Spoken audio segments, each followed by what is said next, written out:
Hi guys, in this video I'm going to show you how you can quickly make your videos instantly appear more cinematic by putting some black bars at the top and the bottom of the footage very quickly and very easily.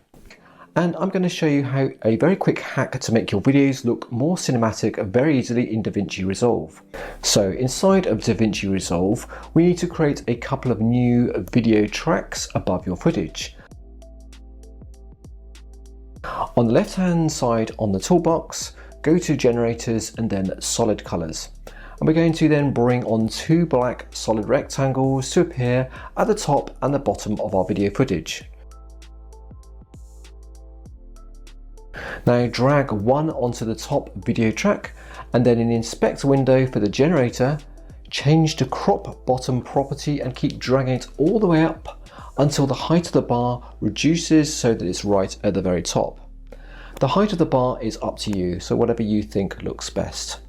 Then drag another black solid color onto the second video track underneath the first, and this time we want to change the crop top property and reduce the height of the bar until it is at the bottom and the height is about the same as the one at the top.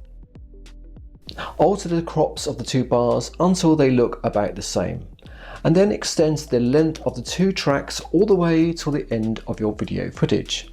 And that's it. It's as easy as that to quickly create two black bars to make your footage appear more cinema-like. Now, as an added bonus reward to this video by watching through to this point, I'm going to show you an extra tip.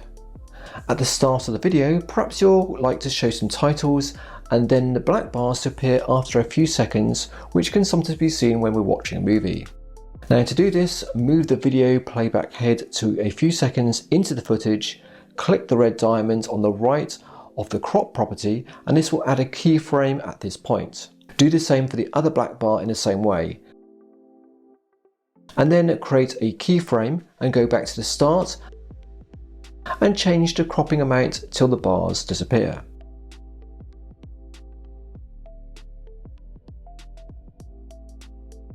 Now play the footage through and enjoy the effect of the black bars smoothly growing a few seconds into the movie. Okay, so I hope this little quick tip is useful for someone. So give it a thumbs up and a comment if you enjoyed this video. Now don't forget to subscribe to the channel for more quick tips like this and other tutorials of course. Take care and I shall see you soon.